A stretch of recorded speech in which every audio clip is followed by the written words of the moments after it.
Pembahasan soal bahasa Indonesia, tes SNBP 2025. Halo adik-adik, untuk kalian yang sedang mempersiapkan TKA untuk SNBP, hari ini Mister akan menjelaskan soal bahasa Indonesia yang keluar di tes kemampuan akademik di tes SNBP. Mari simak soalnya. Di sini ada soal pertama. Soalnya adalah gagasan utama paragraf tersebut terletak pada kalimat nomor K. Kalau pertanyaannya tentang gagasan utama atau gagasan pokok, itu cara mencarinya ada triknya. Itu membaca dulu kalimat pertama di teks tersebut. Setelah itu kita membaca kalimatnya kedua. Apakah kalimat kedua itu penjelas dari kalimat pertama? Di sini ada kata-katanya, pola hidup minimalis semakin populer karena menawarkan solusi terhadap masalah konsumsi berlebihan. Dan di kalimat kedua, konsep ini menekankan pada pengurangan kepemilikan barang yang dianggap tidak perlu, sehingga mengurangi beban finansial dan mental. Oke, di sini kita punya nih kalimat pertama yang membahas tentang pola hidup minimalis. Pola hidup minimalis semakin populer karena menawarkan solusi terhadap masalah konsumsi berlebihan. Berarti ini kalimat pertama membahas tentang pola hidup minimalis. Nah, di kalimat kedua dia menjelaskan konsep ini menekankan pada pengurangan kepemilikan barang yang dianggap tidak perlu. Otomatis kalimat kedua ini adalah penjelas dari kalimat pertama ini. Jadi gagasan utamanya sudah sangat jelas, ini adalah kalimat pertama. Jadi jawabannya pasti yang A.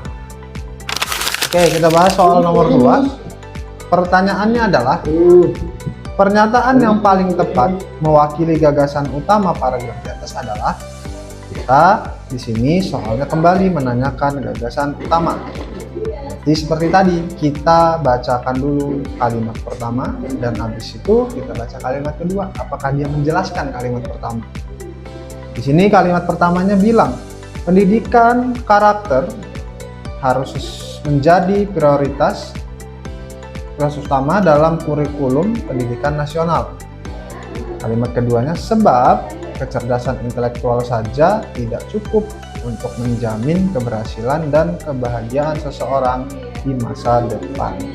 Oke, di sini kalimat pertamanya membahas tentang pendidikan karakter. Ya, pendidikan karakter harus bisa menjadi prioritas utama di kurikulum nasional.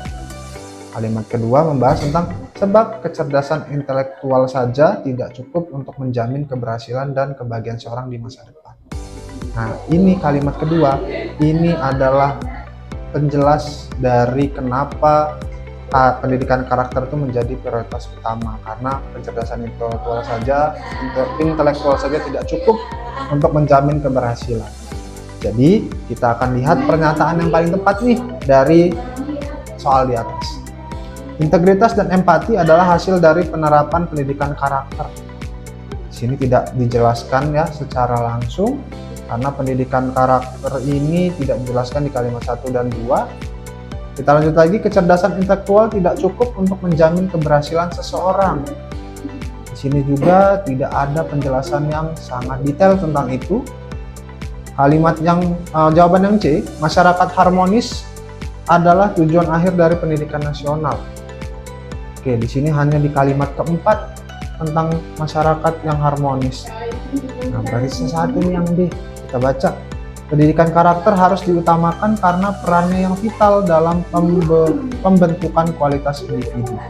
Pendidikan karakter harus diutamakan, karena perannya yang vital dalam pembentukan kualitas individu. Pendidikan karakter dibahas di kalimat 1, harus diutamakan berarti sama saja dengan prioritas utama, karena perannya vital dalam pembentukan kualitas individu. Di kalimat keduanya dijelaskan. Berarti jawaban yang paling pas itu pasti yang jawaban yang D. Jadi nomor 2 jawabannya D. Oke, kita bahas soal ketiga tentang sinonim. Di sini soalnya sinonim yang paling tepat untuk kata yang dicetak tebal pada kalimat ketiga. Kita lihat di sini kalimat ketiga bunyinya kerusakan hutan, pemburuan liar dan polusi merupakan ancaman yang nyata bagi kelangsungan hidup flora dan fauna endemik. Di sini kata yang ditebalkan adalah ancaman. Kita akan cari nih, ancaman itu sinonimnya apa? Di sini ada kata tantangan, kendala, hambatan, dan bahaya. Di sini yang ditebalkan adalah kata ancaman. Oke, kata ancaman ini memiliki pengertian sesuatu hal tindakan yang membuat kerugian atau bahaya. Nah, di sini sangat jelas nih, di jawaban yang D itu ada kata bahaya. Jadi otomatis pilihannya pasti jawabannya yang D, yaitu bahaya. Karena kalau tantangan, kendala, dan hambatan ini memiliki arti yang sama. Oke, sudah paham belum? Sampai sini dulu ya pembahasan kita tentang soal PKA Bahasa Indonesia. Jangan lupa like, comment, dan subscribe ya. See you!